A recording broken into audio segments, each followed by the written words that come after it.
You're about to be entertained by some of the biggest names in show business. For the next hour and 30 minutes, this program will present in person such bright stars as Viviane Blain, Jose Ferrier, Sam Levine, Ken Murray, Margaret O'Brien, Gloria Swanson, Fran Warren, Meredith Wilson. And my name, darlings, is Tallulah Bankhead.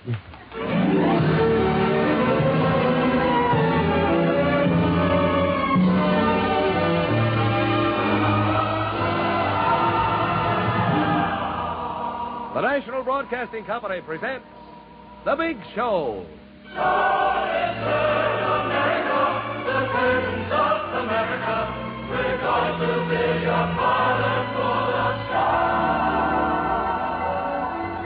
The Big Show. 90 minutes with the most scintillating personalities in the entertainment world. Brought to you this Sunday and every Sunday at the same time as the Sunday feature of NBC's All-Star Festival. And here is your hostess, the glamorous, unpredictable Tallulah Bankhead.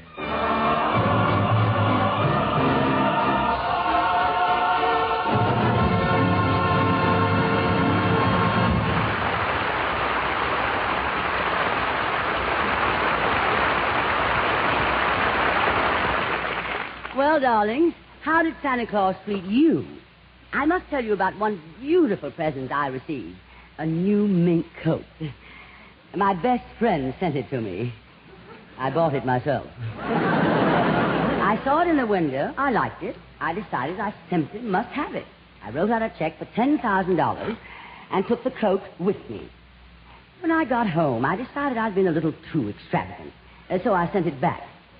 And what an odd coincidence. The coat got back to the store just as my check came back from the bank. But Christmas is behind us now, and we have a show to do. Last week, on our Christmas program, one of our guest stars was Margaret O'Brien of the movie. She did so well, too well to suit me, that she's with us again this week, a sort of Christmas hangover for me. I wish I could take an Aniston and make her disappear. But she's been held over by popular demand. Not mine, you understand. The child is too talented, much too talented. After all, a job is a job. I'm not trying to take your job, Miss Bankhead. Well, darling little Margaret O'Brien.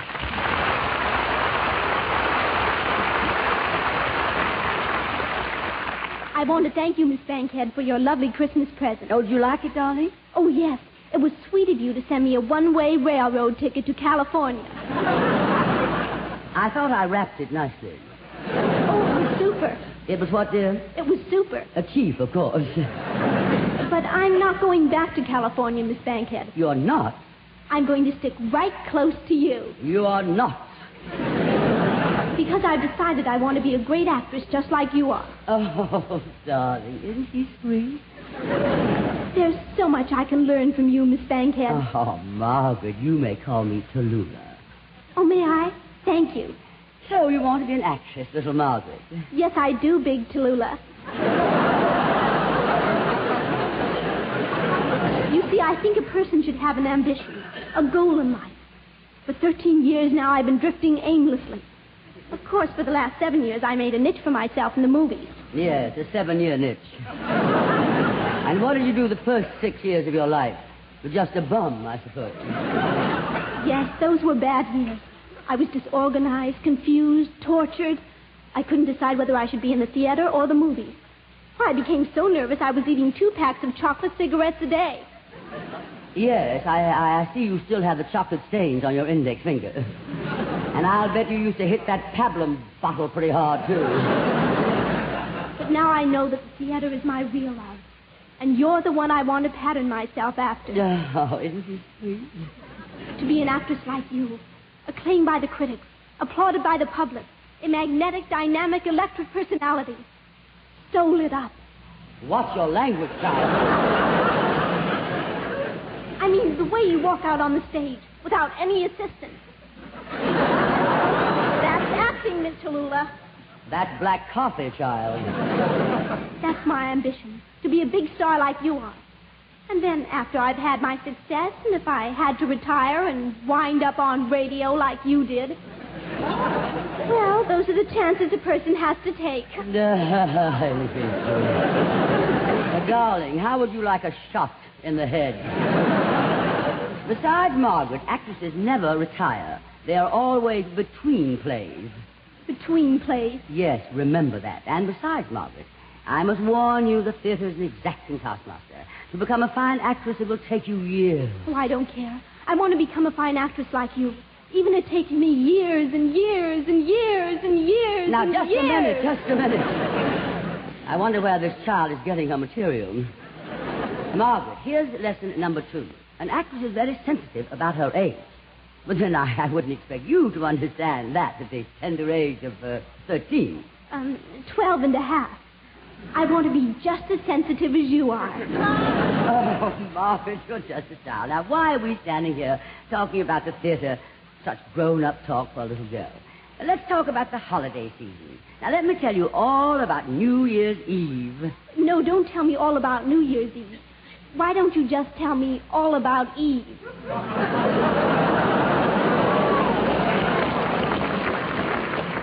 So that's where she's been getting her material. Well, I'll put a stop to this. Meredith Wilson. Yes, Miss Bankhead.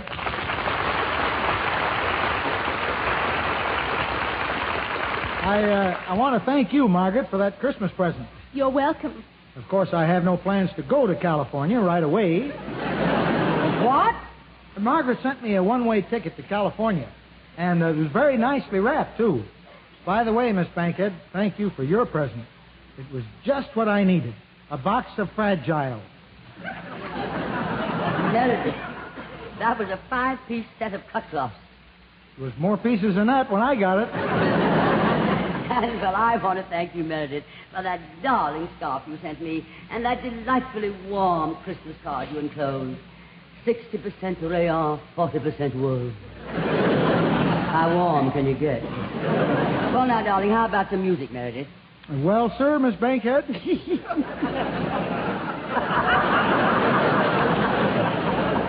This is the big week in football. The bowl games, you know. So I wrote a song from my home state university, Iowa. Oh, is Iowa one of the bowl games? Well, not exactly. They might have had a chance, though. See, Iowa was just nosed out in a game with Ohio State. 83-21. That's quite a nose. Well, Iowa just couldn't get going in that game. Every time we started setting up a play, somebody fumbled the ball, and we couldn't get to our next play. Always got caught between plays. I'm between plays, too, Meredith. What? Never mind, Meredith. Let's hear the Iowa fight song you wrote for Iowa, but which is dedicated to all the teams who didn't get into any of the bowl games tomorrow, but who are going to, by golly, make it next year or bust.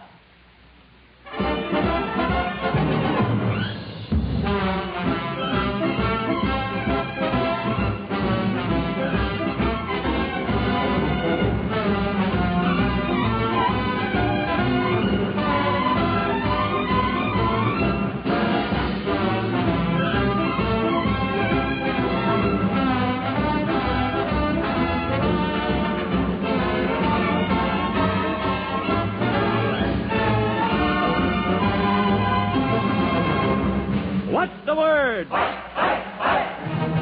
The word is fight, fight, fight for Iowa. Let every loyal Iowan sing. The word is fight, fight, fight for Iowa. Until the walls and rafters ring. Come on and cheer, cheer, cheer for Iowa. Come on and cheer until you hear the final drum. The word is fight, fight, fight for Iowa. Until the game is won.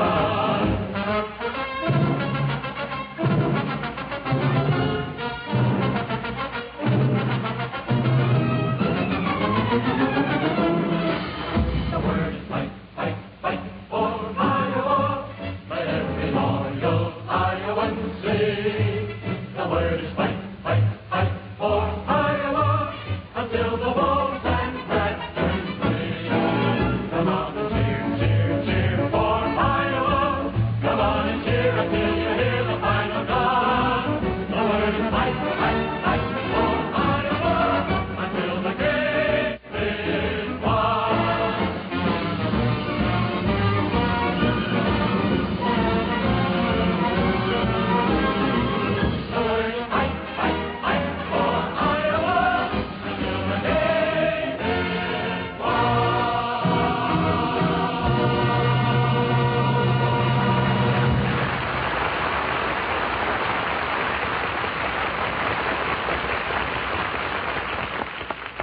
Meredith, that was really swell. You've got quite a band there. Ken Murray.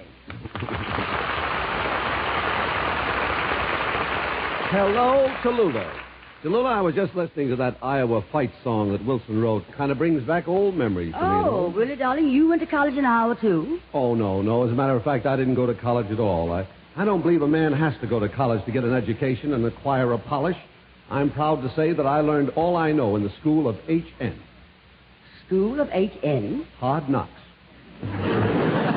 Well, it wouldn't have hurt you to have had a short spell in college, dear. Oh, no, not me, Tallulah. You see, I started in show business when I was a kid. Never had a chance to go to school, but I used to read books all the time. Right now, I've settled down here in New York, and I've got Dr. Eliot's 5-foot bookshelf in my home. But do you read the books in the 5-foot bookshelf? Oh, sure. I read about 3 inches every night. My, you read quick. Yeah, I read that, too. We all read in my family. I read, my dog reads, even my wife, and even my dog reads. A dog reads? Yes. For Christmas, I got him a copy of Bulldog Drummer. Of course, he's just starting to read books now. When he was a puppy, we broke him in on newspapers.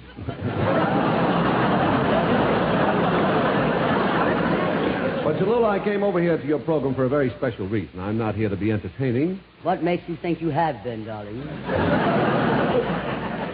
I do a television program. How would you like to be a guest on my TV show? I would rather die. What makes you think you won't, darling? Now, look here, crude cut. I'm quite satisfied to be doing the show I'm doing here. But, Tallulah, radio is old hat. But, Ken, television is old movies. Not on my show. I'd certainly like to have you on my television show with me, though. Oh, stop talking about it, darling. Whenever anyone mentions television to me, I see red. I'll pay you $5,000. All of a sudden, I see green. Tell me more about it, darling. Well, there are a few things you'll have to change. For instance, if you wanted to wear a black dress like you're wearing now, you'd have to wear a red dress, because, you see, red photographs black, you see? Oh, I have a red dress. But what about my hair, darling? I'd wear that, too. Oh, I'm sorry. You mean the color of your hair. I'm so sorry. Well, we had a girl on the show with hair just those same colors. But to make it photograph better, we had to give her a blue rinse. Boy, was she sore. Blue on top, huh?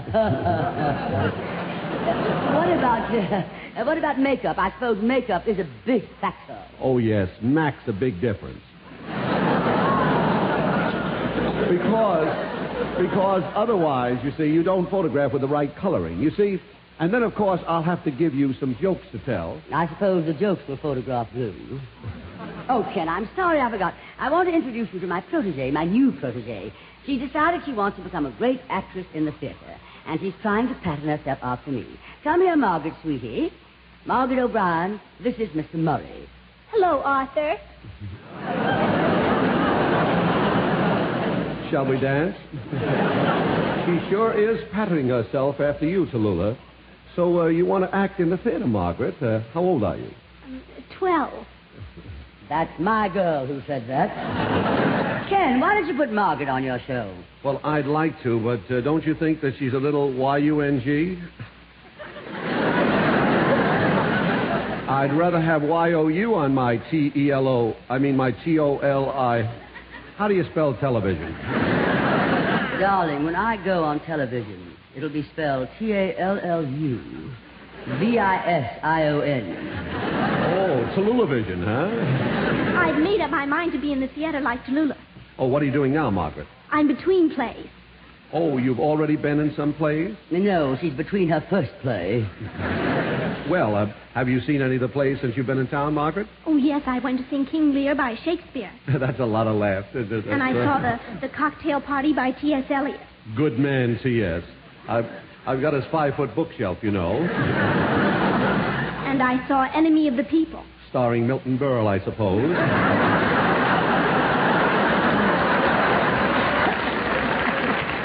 Look, Margaret, didn't you go to see any of the lighter things, some musical comedies, maybe? Oh, no, I wouldn't go to musical comedies. They're so cheap, and the prices are so high, and besides, I couldn't get any tickets.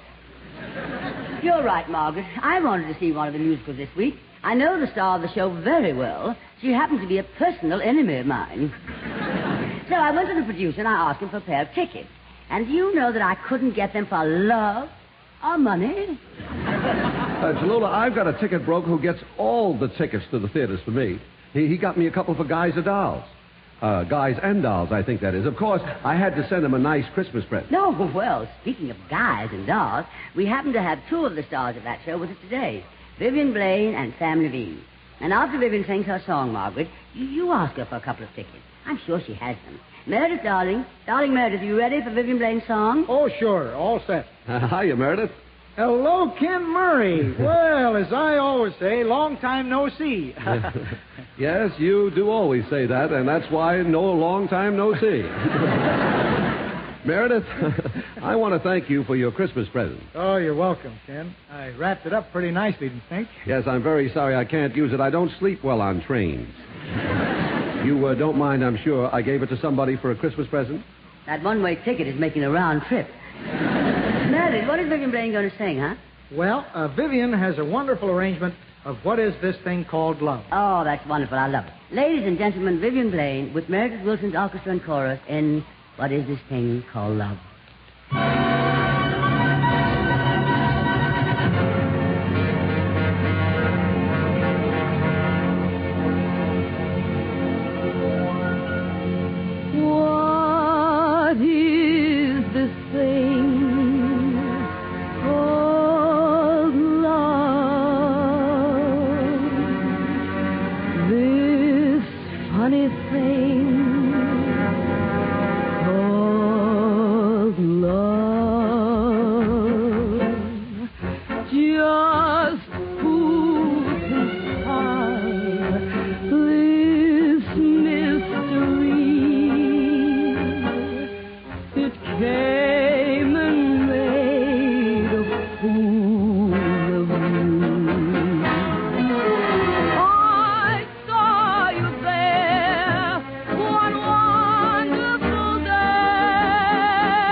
Congratulations, not only for your song, but for the enormous success you've made in Guys and Dolls. Thank you very much. You're very kind, Tallulah. Yes, I know. Now, look, Vivian, little Margaret here is interested in the story of your musical comedy. Why don't you tell her what it's all about? Oh, I'm sorry, but I can't do that. We're not allowed to give away the plot. Oh, you can't even give it away. You're so wrong, Tallulah. We're selling out every performance. I got in on a couple of passes. Yes, that's what I heard. The manager made one, and the box office man made one. You're just jealous because you can't get any tickets and you're in the show. It just so so happens, Tallulah, darling, that I have two very good seats with me. Yes, you have, darling. And it might interest you to know that when I saw your show, I was sitting in the very front row. I'm sure you must have seen me. Oh, no. I never look way up there. And now, just a moment. Why is it that everyone who comes on the show starts picking on me? I try to be as pleasant Oh, as possible. excuse me, Tallulah. What is it, Margaret? Let me, please. Hello, Viviane, darling. Why, Margaret O'Brien, hello. Golly, I haven't seen you in years. Remember when I met you out in Hollywood when I was making pictures? Well, you remember. You must have seen me in State Fair. Oh, yes, darling. You won a blue ribbon for that, didn't you? That's my girl who said that. Well, that's a new twist. Hiring a little girl to insult your guests. Oh, no, Vivian. Margaret didn't really mean it. She's just trying to help me out. Very, very interested in seeing your play. Now, you said you had a couple of tickets. Why, yes, indeed I have. I'll be glad to give them to her. Oh, wonderful, darling. I hope she'll be able to understand it. The show is quite adult, I hear. How old are you now, Margaret? 11. Oh. Why, she'll be able to understand it, because by the time she can use these tickets, she'll be 15. You have tickets 4 years in advance. Why not? Every night there's a sign in front of the box office that says SRO, standing room only. So what? When I was in Private Life, we had the SRO sign in the box office, too. Yes, it was SRO. 6 rows only. Just a minute. If you two dolls will excuse me. Sam Levine.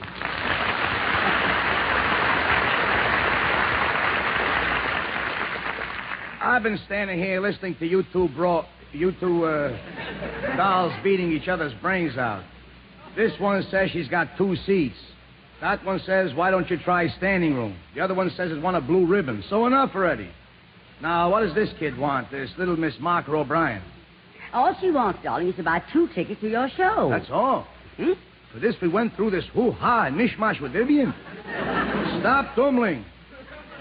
2 tickets to Guys and Dolls can be arranged. Oh, do you mean you have 2 tickets? Well, not with me. Who carries that much cash? What do you mean you know where you can get a pair of tickets? What a question to ask Sam Levine. Now, I'd like to ask you a question for your own information.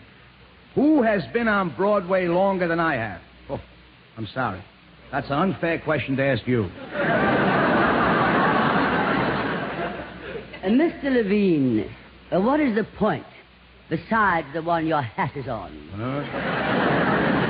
Oh, you're going to start again with the 2 seats, huh? Look, Tallulah, what I'm trying to point out to one and all is that I happen to have connections with a certain highly placed gentleman who can put their dukes on a pair of ducats for a friend any time. And I happen to be that friend.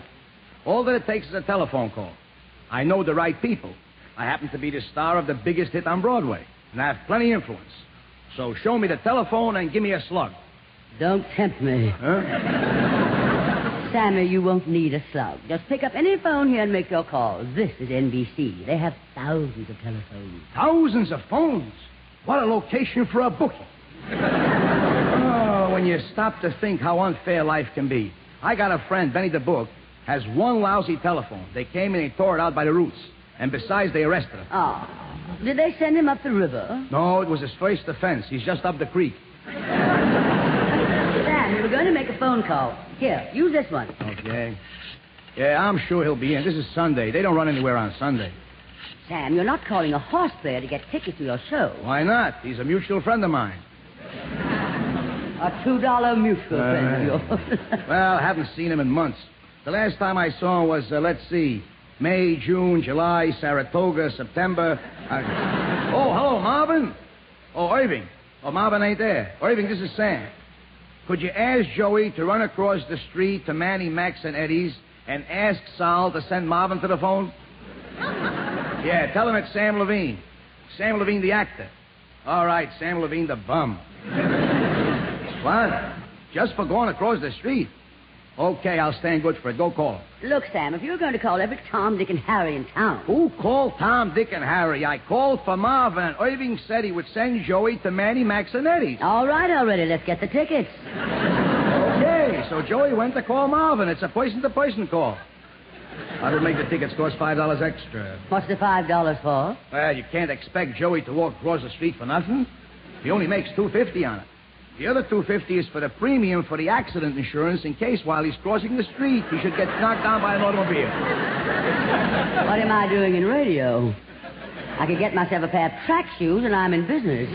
Look, Tallulah, I'm doing this for you out of the goodness of my heart. Plus a small fee for incidentals. I wouldn't get tickets for anybody else in the world, but for you, I'm going to this trouble. Well, if I'd known you had to put so many men on the job, I wouldn't have asked you. How long was it going to take? It'll take only long enough for Joey to get Marvin and then to come to the phone. Well, Joey should be back by now. Well, look, figure it out. First, he's got to shave.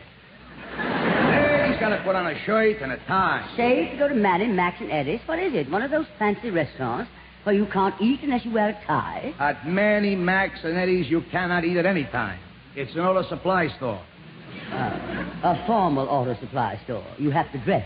Well, they run a little handbook in the back. And they could get raided any minute. So how would Joey look in the lineup without a shave and a tie? Ghastly, I'm sure. By the way, I should mention, in case they are raided, there'll be an extra $500 added to the tickets. Bail. Margaret, darling, won't you reconsider that one-way ticket to California? Yes, maybe it would be cheaper. Meredith, can you give me that railroad ticket back? Gee, I'd like to, Margaret, but I gave it to Ken Murray. Hey, Ken, if you're not going to use that railroad ticket, Oh, I'm sorry, Meredith, but I gave the ticket away to somebody who did me a favor. Maybe I could get it back for you if I can use the phone. Hello, Marvin. Oh, Joey. So where's Marvin? Look, I want you should get me right away a couple of tickets to Guys and Dolls. All right, Guys and Dolls. So where's Marvin? He left town. Somebody gave him a Christmas present. A one-way ticket to California. Oh, fine. Well, Tallulah, I tried and I failed. Now, there's only one thing left to do. Here, I'll give you these 2 tickets that I got in my pocket for tomorrow night. Oh, Sam, you mean that you had those tickets in your pocket all the time? Yeah, go ahead, take them. I'll let you have them for cost. $40. $40 for a pair of theater tickets? Well, I'd rather wait till your scalper friend Marvin gets back. And I can get them from him for less than that. Tallulah, don't be a schlemiel. Where do you think Marvin gets his tickets from?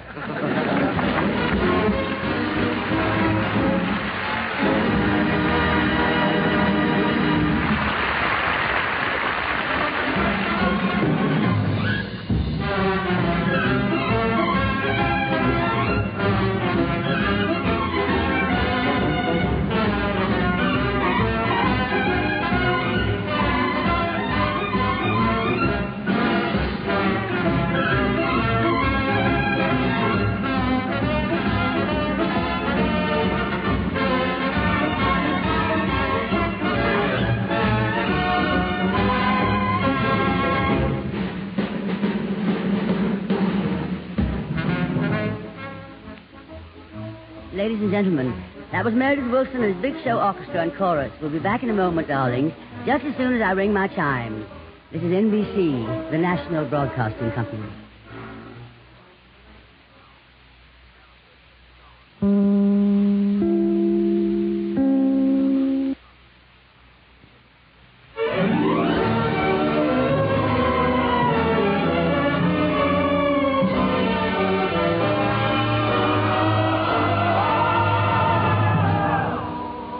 The Big Show. This is the National Broadcasting Company Sunday extravaganza with the most scintillating personalities in show business. The Big Show, the Sunday night feature of NBC's All-Star Festival, is brought to you by RCA Victor, world leader in radio, first in recorded music, first in television, and by the makers of Anacin, for fast relief from pain of headache, neuritis, and neuralgia. The big stars on this program are Viviane Blain, Jose Ferrier, Sam Levine, Ken Murray, Margaret O'Brien, Gloria Swanson, Fran Warren, Meredith Wilson, and the Big Show Orchestra and Chorus. And every week, your hostess, the glamorous, unpredictable Tallulah Bankhead.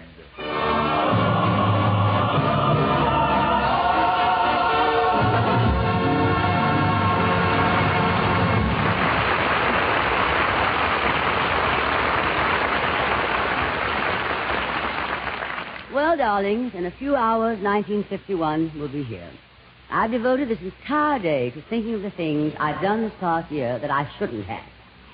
And I've come up with the most darling resolutions. I can hardly wait till midnight to start breaking them. Meanwhile, our show goes on, and one of our guests, little Margaret O'Brien, keeps tagging after me because she's made up her mind she wants to be an actress in the theater. Just like I am. I feel as if I'm her fairy grandmother. That should be godmother.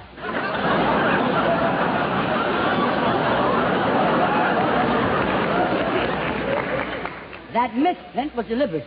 Oh, Tallulah. Yes, Margaret, darling. I just saw Gloria Swanson and Jose Ferrier come into the studio. Yes, Margaret, yes, darling. They're going to do a scene later in the program. From 20th Century, the play they're starring in on Broadway now. It's a drawing room comedy. What's a drawing room comedy? Drawing room comedy is, it's usually a play where a lot of rich people pay $6.60 to see a lot of poor actors acting like a lot of rich people. Gee, it must be wonderful to be in a play on Broadway. I wish I was as great an actress as Gloria Swanson. I beg your pardon, sir. How about me? Oh, I mean you, too. I wish we both were as great an actress as Gloria. Darling, I love Gloria. No one better. Why, we are very dear friends. But this is her very first play on Broadway. I've been in dozens of plays. Oh, I know. I know them all. And what fun you must have had in them. Private Lives, The Little Foxes, Skin of Our Teeth, Dark Victory, Rain, Reflected Glory, Mr. Roberts. Mark. I was never in Mr. Roberts. That's a play with all men in it. I know, but wouldn't it be fun? Why, Miss O'Brien, when I was your age, I never... what were you saying, darling? I was just thinking how wonderful it would be to be a big star in the theater and have your pictures in all the papers and the magazines. I once saw your picture on the cover of Life magazine. How did you ever get them to put your picture on the cover of Life? Well, someday, darling, I'll explain the facts of life. Oh, I've been meaning to ask you. Can I have your autograph? Why, of course, dear child. Would you write it on these 3 pieces of paper? Well, an autograph and triplicate. I am honored. I need 3 because the kids outside the theater told me that for 3 Tallulah bankheads, you can get 1 Gloria Swanson. I was just stabbed. Oh, I didn't mean what you think. I meant what I said. I meant because everybody wants your autograph. That's why I'd like 3 of them. And very few people want Gloria Swanson. You see? Does that sound better? Darling, have you ever thought of giving up the theater and becoming a surgeon? You put that knife in so gently. Hey, Tallulah. Yes, Ken Murray? I just saw Gloria Swanson and Jose Ferrier come in the studio. Yeah, so I've been told. Gee, that Gloria Swanson, she sure looks young for her age, doesn't she? I look younger for my age than she does for her age. Gad, I did it. I knew it would happen. I finally insulted myself.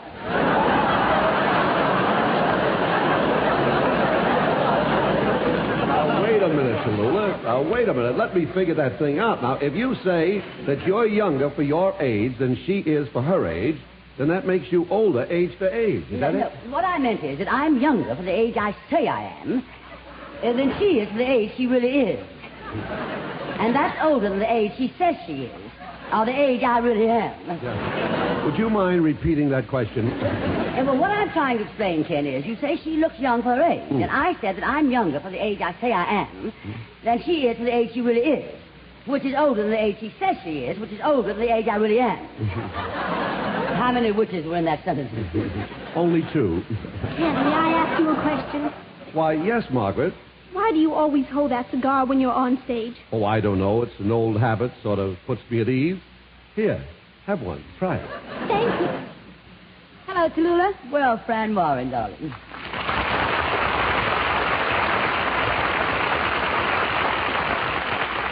Say, you know who I just saw backstage? Gloria Swanson and Jose Ferrier. She looks so young for her age, doesn't she? He looks pretty young for her age, too, darling. And, Fran, may I say that you look divine for your age, whatever it is. What are you going to sing for us, sweetie pie? I've got the right to sing the blues. At her age, look who's got a right to sing the blues. Go ahead, darling, sing it.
It must be love, say what you choose. I got a right to sing the blues.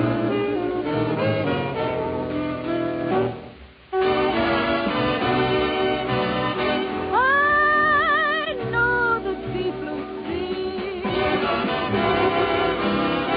will soon be calling to me. It must be love, say what you choose. I got a right to sing the blues. Ooh, I got a right to sing the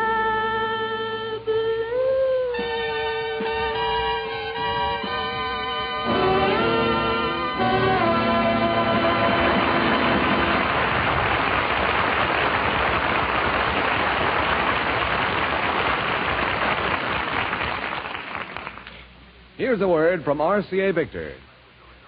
As we look ahead to the gigantic tasks our country must perform in 1951, it's clear that every individual's working life is going to be busier and more complicated than ever before. We're all going to need recreation in our home lives to erase the cares of each long day and recharge our batteries for the next one. That's where television fits in perfectly. And now is the time to see your RCA Victor dealer and choose from 18 beautiful models, each one seemingly more beautiful than the next. You do well to choose a 19-inch set for pictures that are wonderfully clear and big. Of course, they'll have that matchless quality which has made RCA Victor million-proof television far and away America's favorite. Here's wishing you RCA Victor television, and with it, the high morale, which will help so much to make 1951 a happier year for everyone.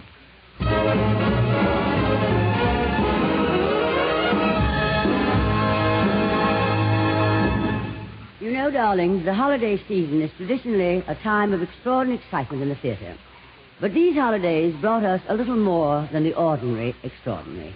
ANTA, meaning American National Theatre and Academy, marked a red-letter day in its worthy history when it presented Gloria Swanson, Jose Ferrier, and an all-star cast in Mr. Ferrier's revival of that famous hit play of the 1931-32 season, 20th Century.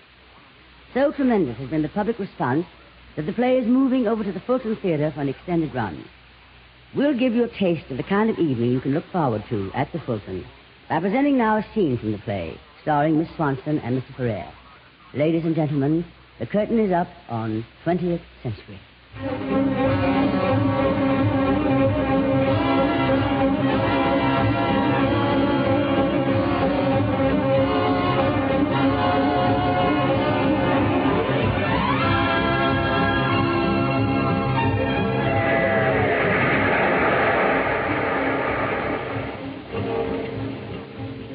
This is the story of an eccentric Broadway producer named Oscar Jaffe and his meal ticket, a glamorous bundle of talent and temperament, Lily Garland.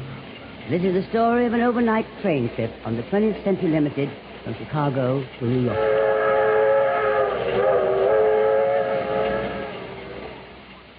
We are several hours east of Toledo, Ohio, as the scene opens. Lily, played by Miss Gloria Swanson, feigns sleep in her apartment. Sadie, the watchful maid, is not at all surprised when the door opens and Oscar Jaffe, played by Mr. Jose Ferrier, reconnoiters the situation. Not a word, Sadie. We must not wake her. Poor child, nobody understands her. She's very delicate. If you don't mind, I'll just sit here for a moment and breathe the air that surrounds her, look at her little possessions, and remember things. Sadie, who's in there? No, I'm sorry I woke you up. So it's you. You sneaked in while I was asleep. What do you want, Scorpion? If it makes you any happier to call me names, go right ahead. Oscar, you're complete. You're the most horrible excuse for a human being that ever walked on two legs. You've always misunderstood me, Lily. You lack the true intuitive gift to appreciate great love. Your philosophy of love doesn't interest me, Mr. Jaffe. I'm an Oriental, Lily. Love blinded me. That was always the trouble between us as producer and artist. Oh, so that's what it was it? How about your name in electric lights bigger than everybody's? Your grand illusions that you were a Shakespeare and Napoleon and the Grand Lama of Tibet all rolled into one.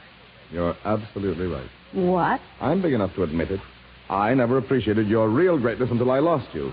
Why, that last quibble we had about percentages, gad, how small, how cheap I was. What egotism, not to know that it was Lily Garland and not Oscar Jaffe. Running all over town telling people that you had to put chalk marks on the stage so that I'd know where to stand.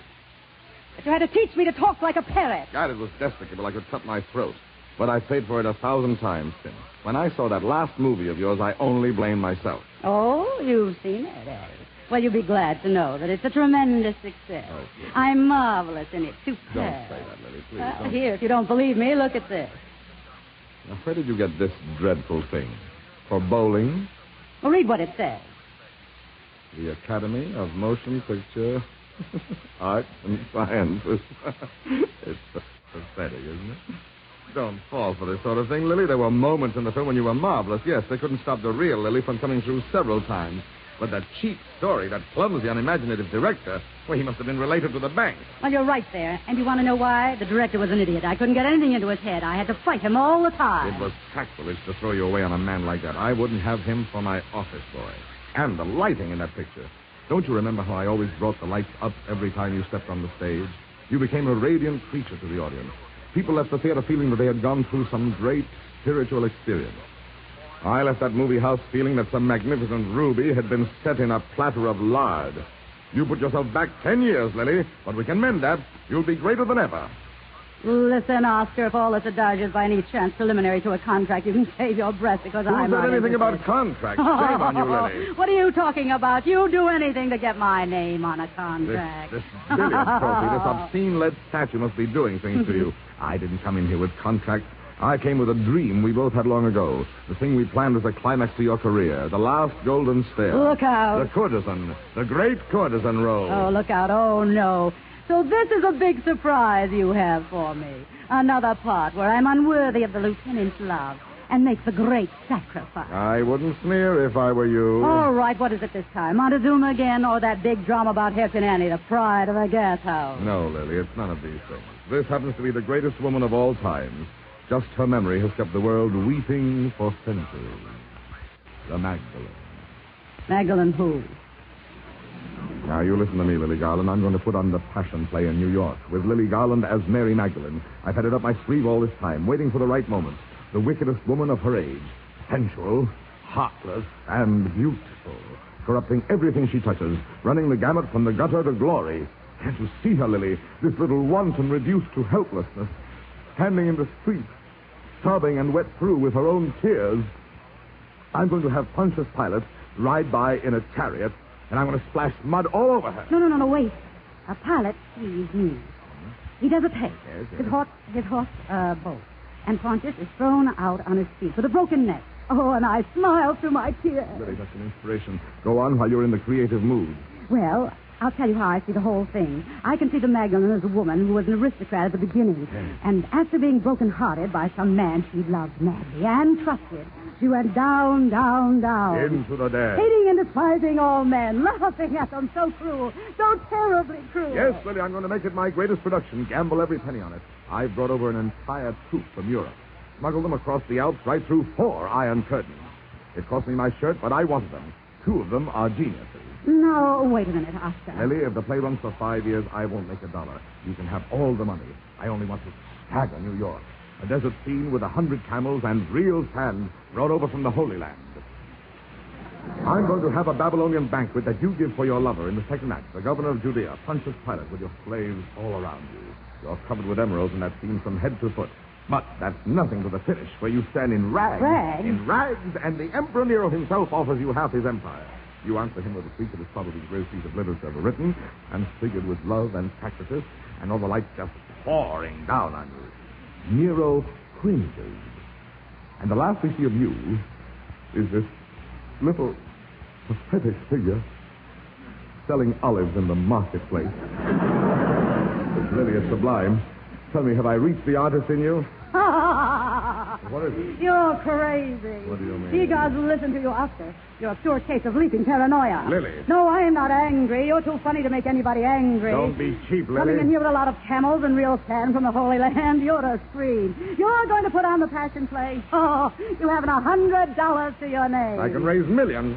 Yes, and I know how you intend to raise them. Get my name on a contract and go out peddling it. Take down some new angel on the strength of my reputation. Well, no, thank you. I'm through being your meal ticket. You're at liberty to call up any one of my banks in the morning. Your banks? You mean the ones that are taking your theaters away from you? That's a lie. You've been listening to my enemy. I've been listening to Mr. Oliver Webb, your so-called business manager, who broke in here with a sob story about that you were going to commit suicide unless I took pity on you. Well, you go on and commit it. It would be a blessing to all concerned. Lily, what in heaven's name are you talking about? Mr. Webb is no longer with me. I fired him for stealing. Oh, shut up. I've had enough of your lies. Anthony, I'm offering you your one last chance to become immortal. Thank you, but I've decided to stay mortal with a responsible management.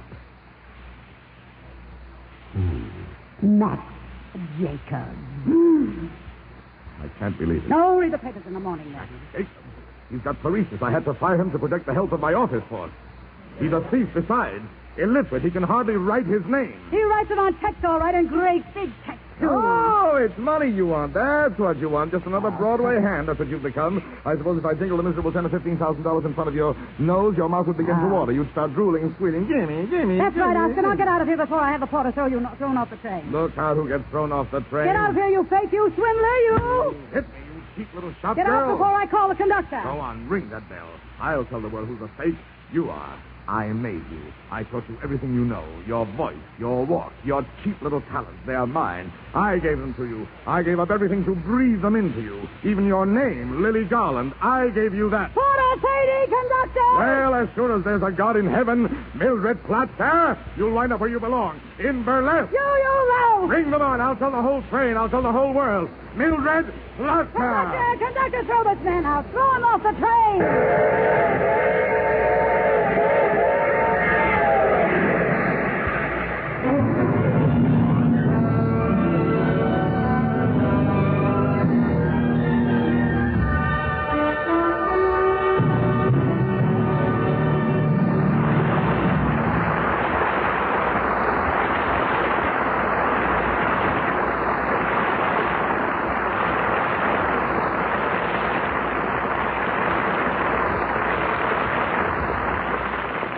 Bravo, Gloria and Jose. Come here, darling. Come over here. That was fun. That excerpt from your brilliant production of 20th Century. Gee, thanks, Tallulah. I find it a lot of fun working in the theater, too. I bet you do. And Jose, you directed the play for Broadway, didn't you? Well, as a matter of fact,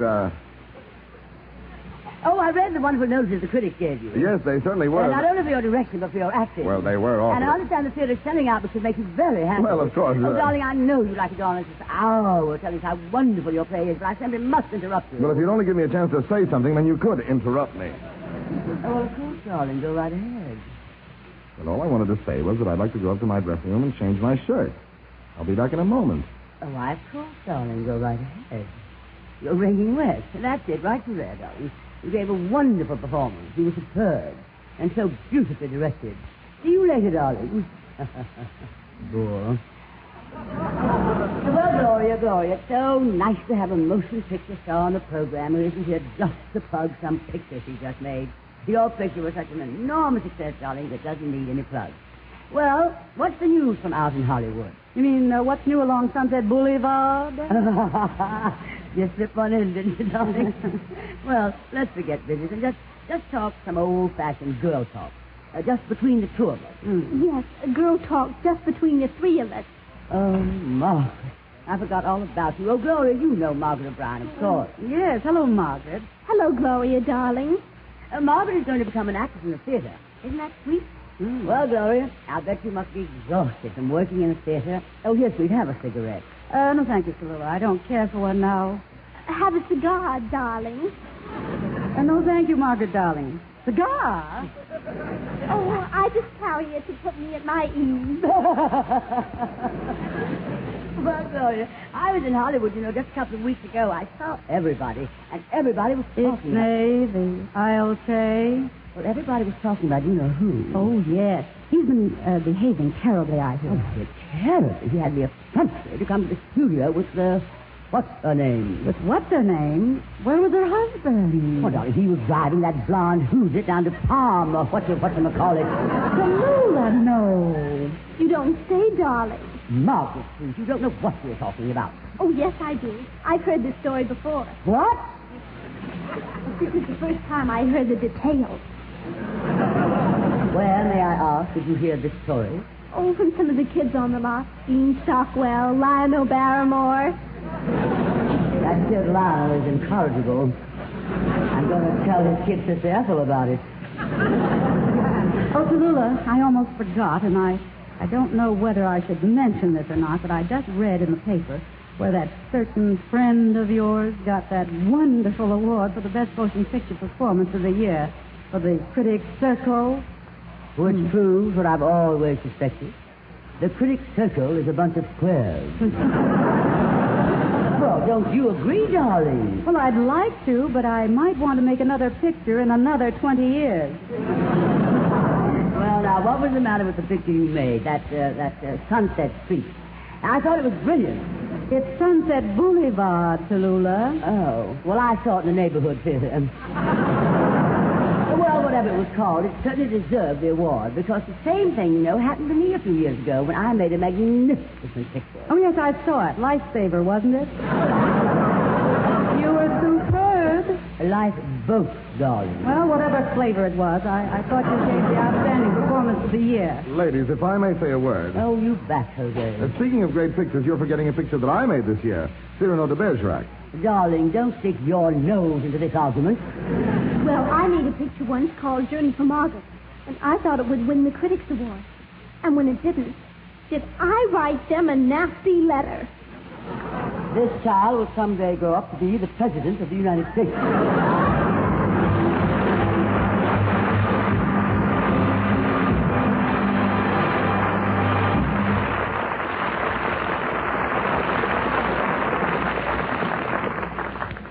If you would like to know a quick, easy way to ease the pain of a headache, neuritis, or neuralgia, then by all means, try Anacin. Your own dentist or physician may at one time or another have handed you an envelope containing Anacin tablets.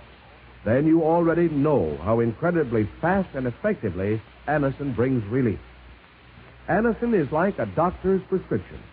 That is, Anacin contains not just one, but a combination of medically proven active ingredients.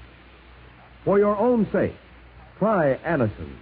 Anacin is sold to you on this guarantee.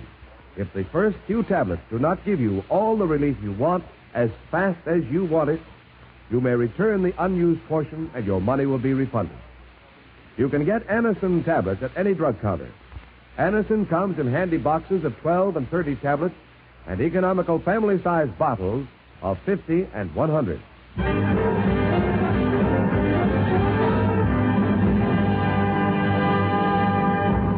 Jose, I want you to have a little talk with Margaret O'Brien. She's so interested in becoming an actress in the theater, and I really don't know of a more expert artist she can come to for advice. Well, that's quite flattering, Tallulah. I'd appreciate any help you can give me, Mr. Ferrier. I know the child is quite young. Nonsense. One of the greatest parts ever written was for a young girl, because the character was supposed to have been 14 years old. I'm referring, of course, to Juliet, of the immortal Romeo and Juliet. How old are you, child? Oh, I just turned 14. You know, you might well play it at that. Oh, this little girl played Juliet Jose. Some of the greatest actresses of the theater played it. Jane Cowell, Judy Marlowe, Catherine Cornell, Miss Ethel Barrymore. I know, Tallulah, but I've always thought it would be interesting to have the 14-year-old Juliet played by a 14-year-old actress. I wonder if you would read a scene with me, Margaret, the famous balcony scene. Oh, may I? Jose, are you mad? Now, how can a 14-year-old child run the gamut of emotion necessary to portray the exacting role of a girl torn from the arms of the man she loves, frustrated at every turn by parents who finally drive the lovers to their destruction? What could this child possibly know about love? Why, when I was 14 years old, I never... Margaret, maybe you'd better try to play it with me. Oh, excuse me, Tallulah. Before Mr. Ferrier and Miss O'Brien appear as Romeo and Juliet, I wish to say that this portion of the program was brought to you by RCA Victor, world leader in radio, first in recorded music, first in television, and by the makers of Anacin for fast relief from pain of headache, neuritis, and neuralgia. Now, Tallulah, will you bring your child? This is NBC, the National Broadcasting Company.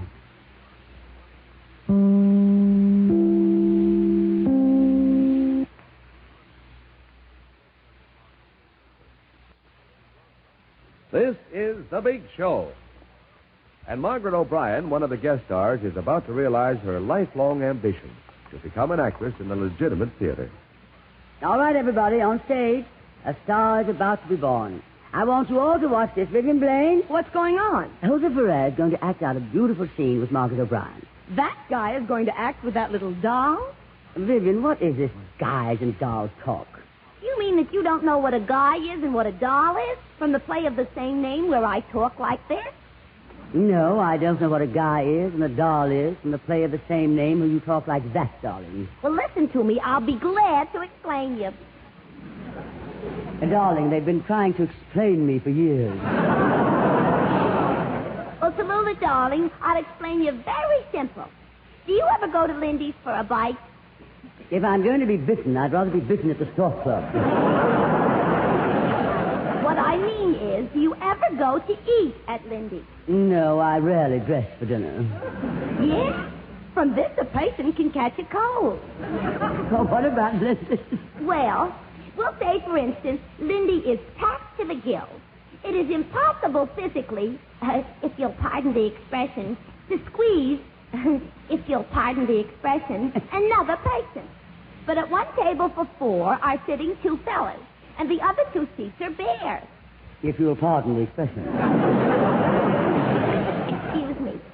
So the two girls walk over to the table where the two fellas are sitting with the two bare seats. And they ask the two fellas politely, are the two bare seats occupied?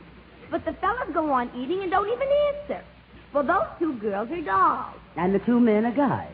They're slobs. But if they invited the girl to have dinner with them, would they be guys? Well, if it's Dutch treat, they're guys. But if the guys paid for the girl's dinner? Oh, well, those guys would be dolls. So those are the kind of people that are in your show, guys and dolls. Would I fit into your show? Well, if you were in our show, we'd have to call it Guys and Darlings. Well, Vivian, although your explanation was confusing, I must admit it was quite dull. Likewise, I'm sure. So let's get back to Margaret O'Brien and the part of Juliet. Vivian, have you seen Juliet? Not since the show opened. I've been meaning to call her, but I've been so busy. Vivian, dear, Juliet has been dead for years. No kidding. Now, I'm really sorry I didn't call her. You know, a person should never put off till tomorrow. Yes, well, we all have to go sometime. Sam Levine, come over here. I want you to watch this, too. What's the pitch? Margaret O'Brien and Jose Ferrier are doing a scene from Romeo and Juliet. And for this, you broke up my pinochle game? Sam, it's a wonderful scene where Romeo meets Juliet on the balcony. A very good place to meet a doll. I met more dolls in the balcony of Lois Pitkin Theater than This balcony happens to be Lois Verona. And Ken Murray, wait a minute now. Where are you sneaking off to? Aren't you interested in Romeo and Juliet? Oh, sure, I'm smoking one now. I'm talking about Jose Ferrier. That's a good cigar, too. I mean Shakespeare's Romeo and Juliet. Oh, yes, Tallulah, I'm sorry. I know it very well. Oh, did you ever play Romeo and Juliet? Oh, sure. How did you do? Ran second, paid $16.80 to play. Gloria Swanson, Fran Warren, let's listen to Jose Ferrier play Romeo to Margaret O'Brien's Juliet. Go ahead, Jose. Well, Margaret, are you familiar with the lines of the scene? Oh, yes. We kids on the lot used to play Romeo and Juliet all the time. I'll bet that Lionel Barrymore kid must have made a great Romeo. Well, now, why don't we try a few lines from the scene that begins, but soft, what light through yonder window breaks? You remember? Oh, yes.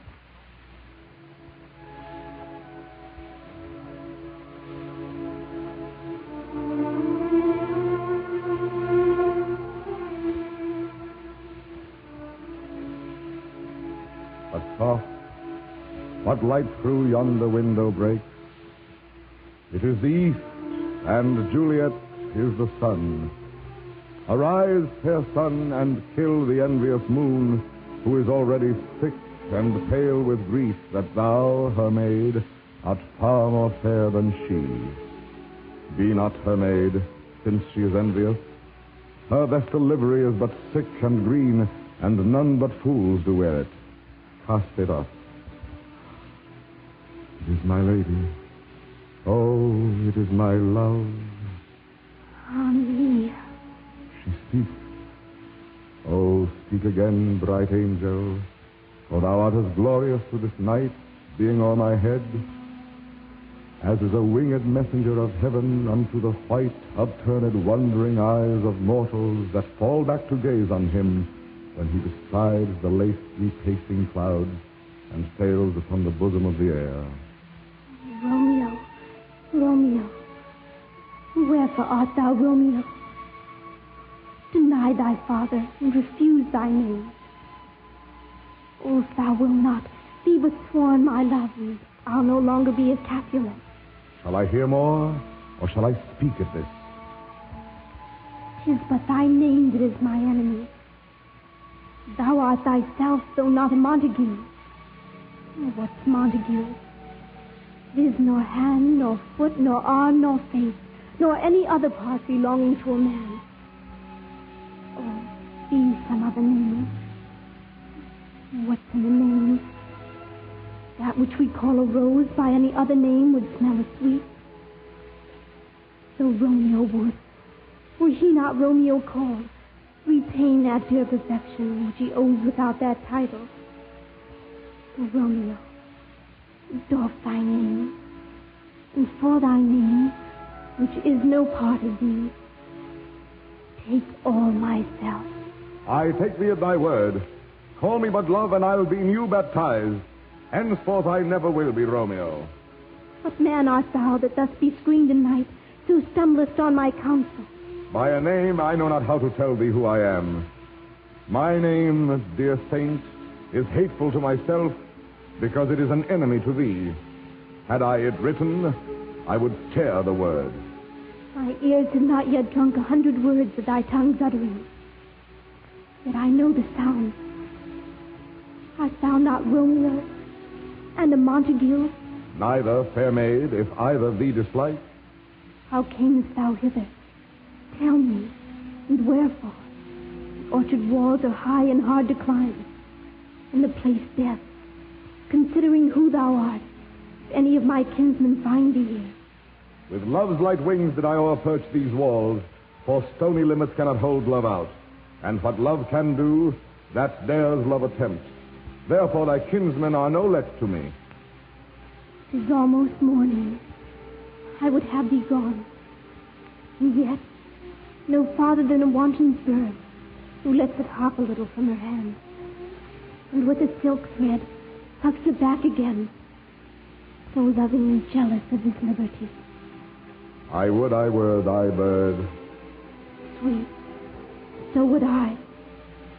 Yet, I could kill thee with much cherishing. Good night. Good night. Parting is such sweet sorrow that I shall say good night till it be morrow.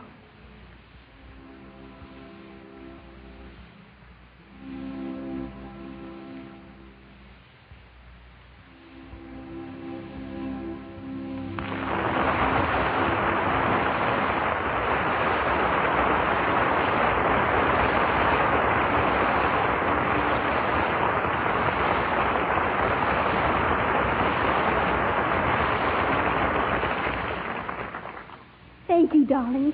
And Jose, your little contribution was, as usual, divine.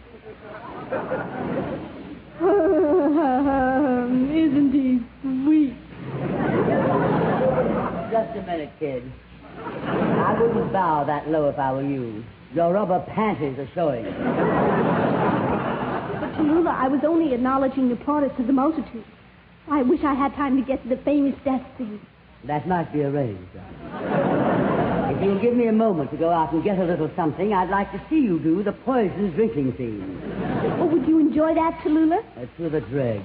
Wait a minute. What are you picking on the kid for? I think she's done real good. You think she done real good. I think she did real good. All right, did real good. The little doll's got class. But, Pam, darling, the role of Juliet should be played by an actress who has had much more experience than Margaret has had.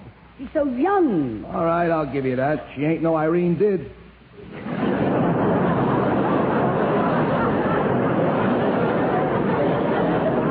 Irene's done. Well, make up your mind. Juliet requires such a depth of perception, such inner fire. Oh, Margaret did very well indeed. But of course you can't expect a child to have the third dimension that I have. Well, it's as broad as it's long.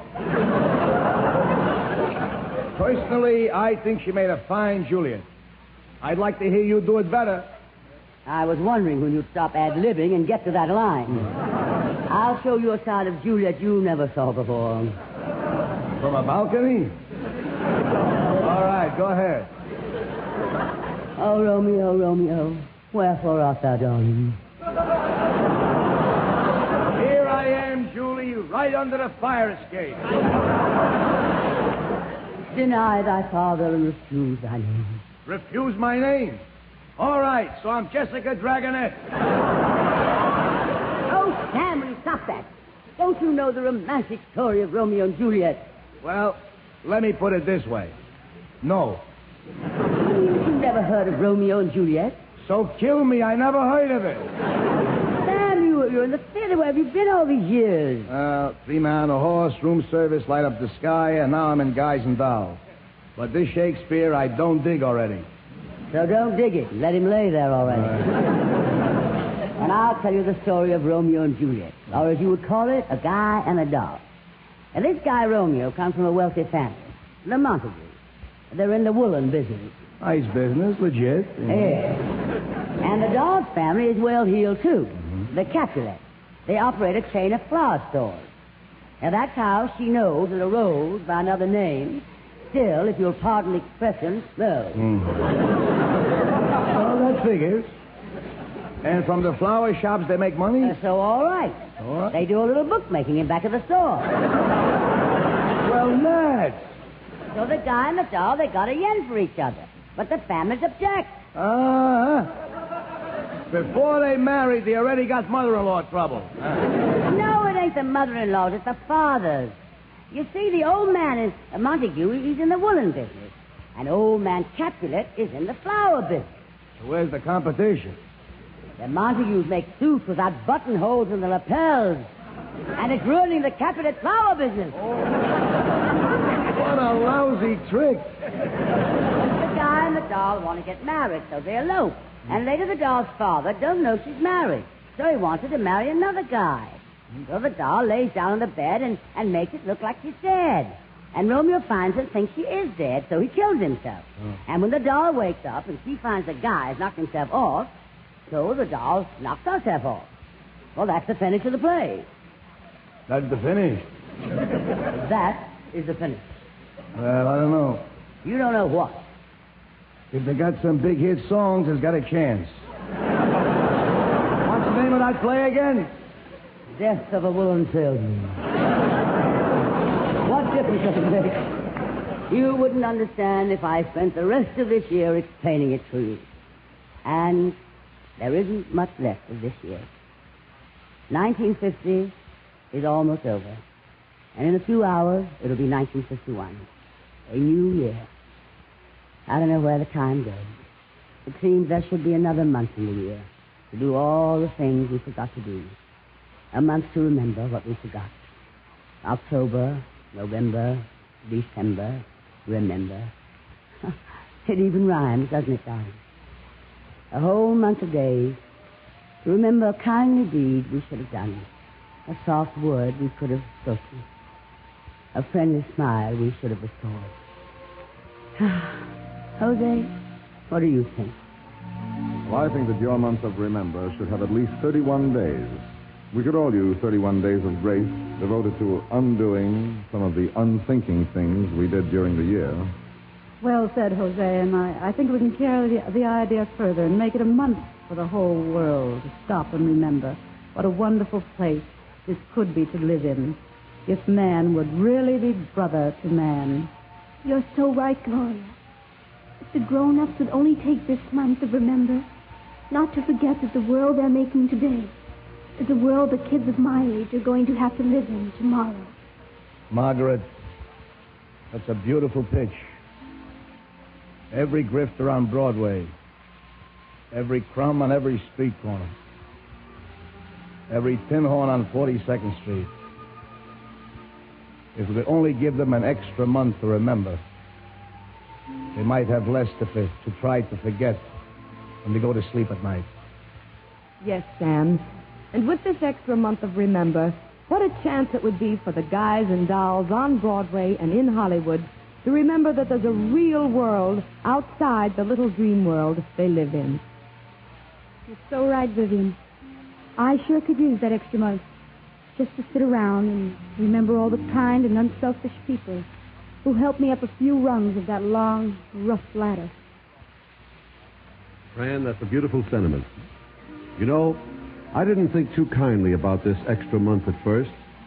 I got to thinking about the extra bills that would come in on the 1st of Remember and the income tax on Remember the 15th. But believe me, give me that extra month to remember some of the things I could have done better in the 12 months we've had. And I'll pay those extra bills. Ken, you're right. But, Tallulah, you know what I would do if we could make this a universal month? I'd spend every one of the days talking to people everywhere in the world in the universal language, music. Then tell the world, Meredith, with some of the new and lovely words of that universal language. Some of the great songs from some of the great shows of the year passed by.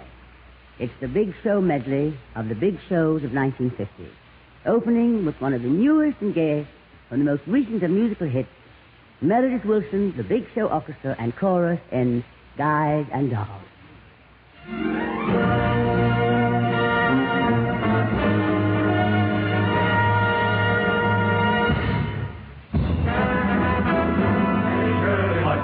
On the farm, what you doing with the basket on your arm? I love you, a bushel and a peck, a bushel and a peck, and it beats me all the heck, beats me all the heck, how I'll ever tend the farm when I want to keep my arm about you.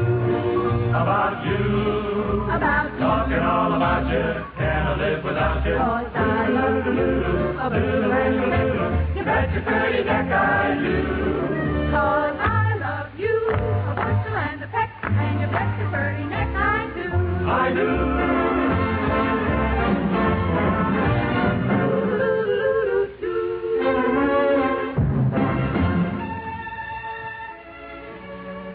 From South Pacific, Viviane Blain sings. I'm gonna wash that man right out of my hair. I'm gonna wash that man right out of my hair. I'm gonna wash that man right out of my hair and send him on his way. I'm gonna wave that man right out of my arms. I'm gonna wave that man right out of my arms. I'm gonna wave that man right out of my arms and send him on his way. Don't try to patch it up, tear it up, wash him out, dry him out, push him out, fly him out, cancel him, and let him go. I'm gonna wash that man right out of my hair. I'm gonna wash that man right out of my hair. I'm gonna wash that man right out of my hair and send him on his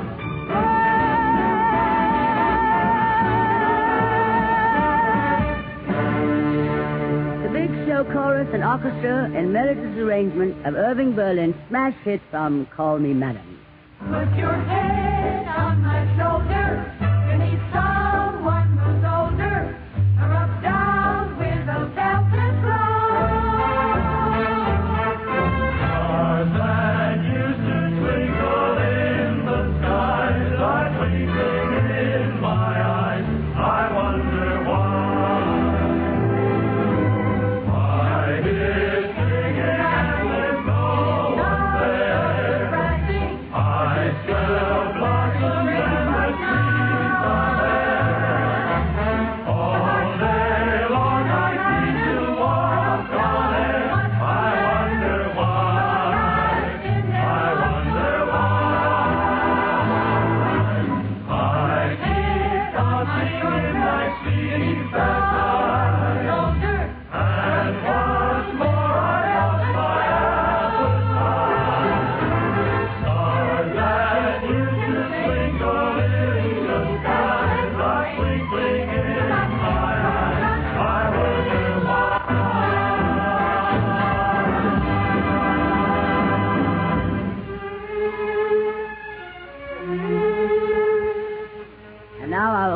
Fran Warren sings another great 1950 hit. Here's one of the best from History Kid.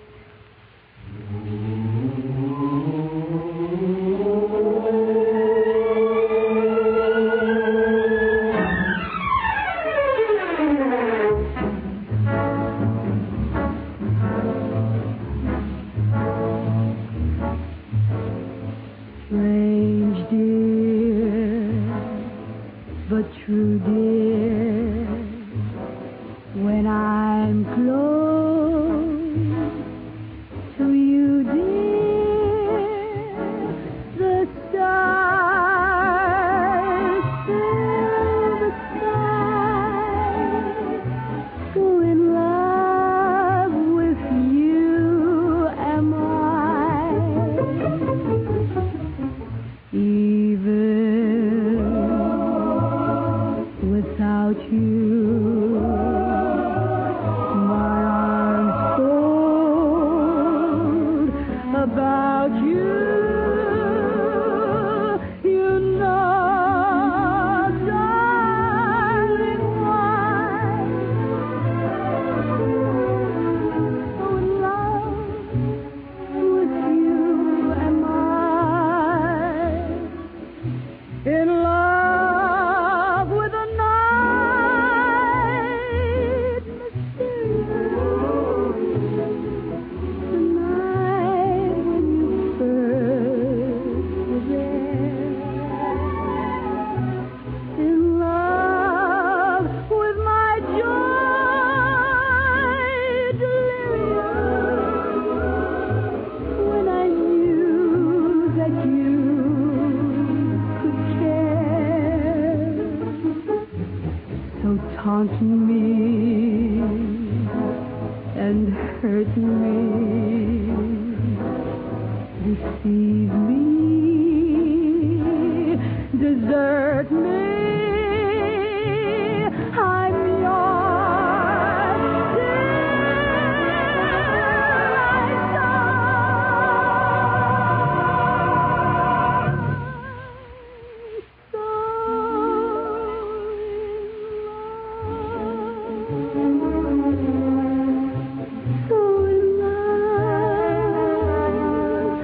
So in love with you, my love, am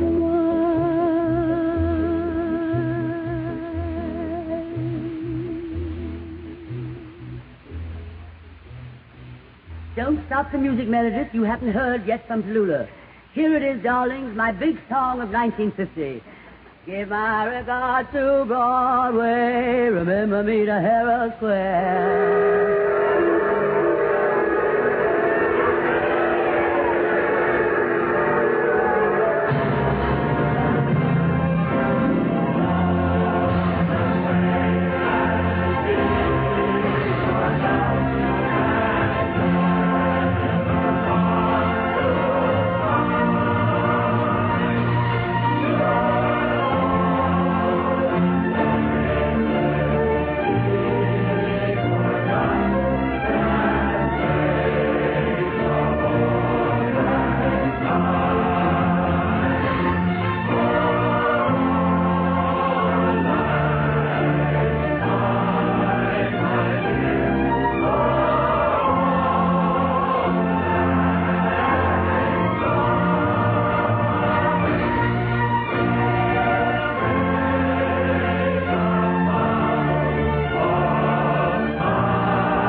So give my regards to old Broadway and say that I'll be there ere long.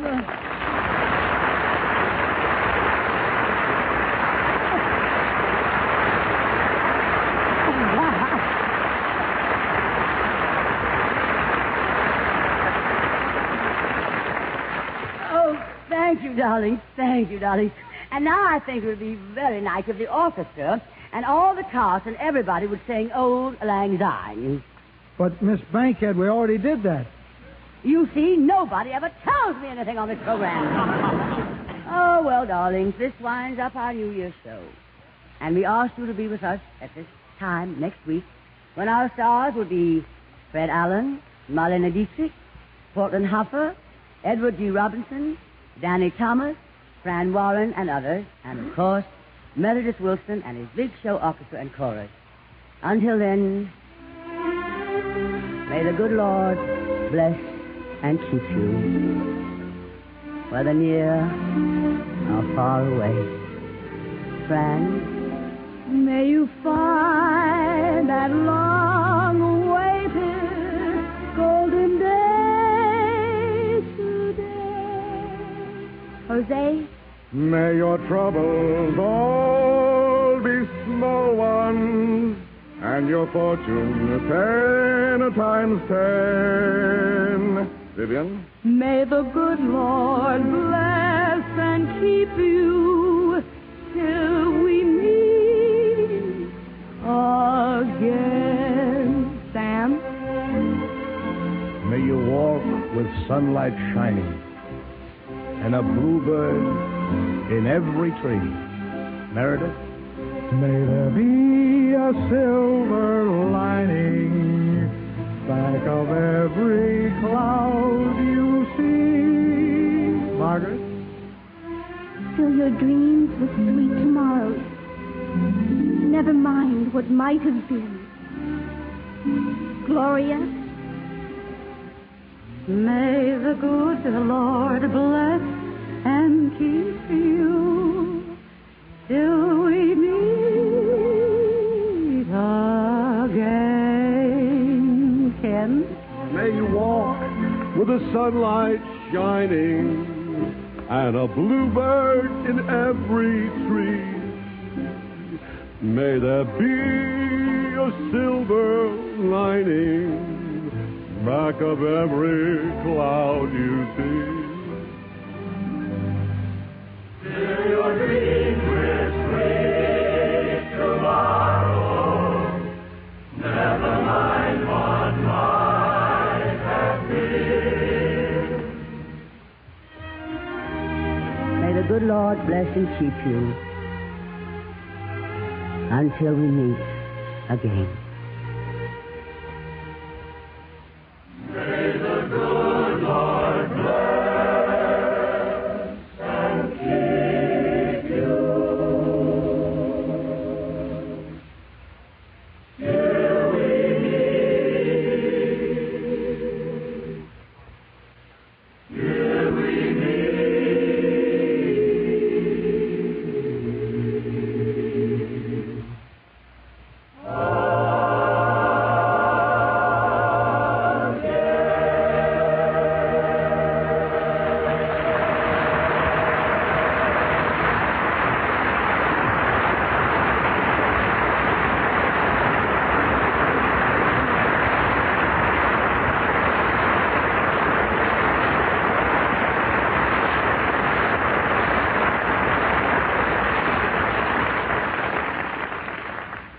Happy New Year, darlings.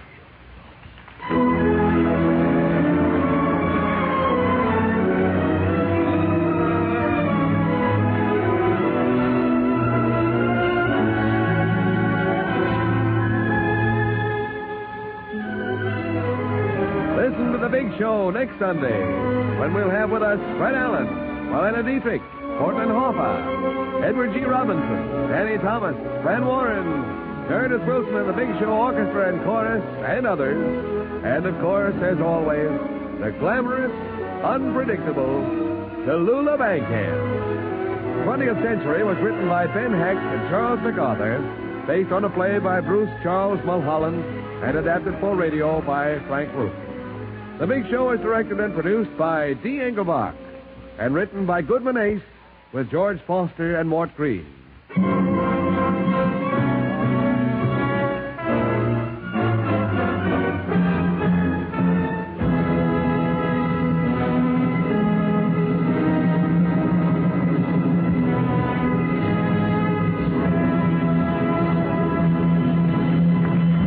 This is Ed Hurley saying Happy New Year. Now, Phil and Alice, later here at Theater Guild State Fair on NBC.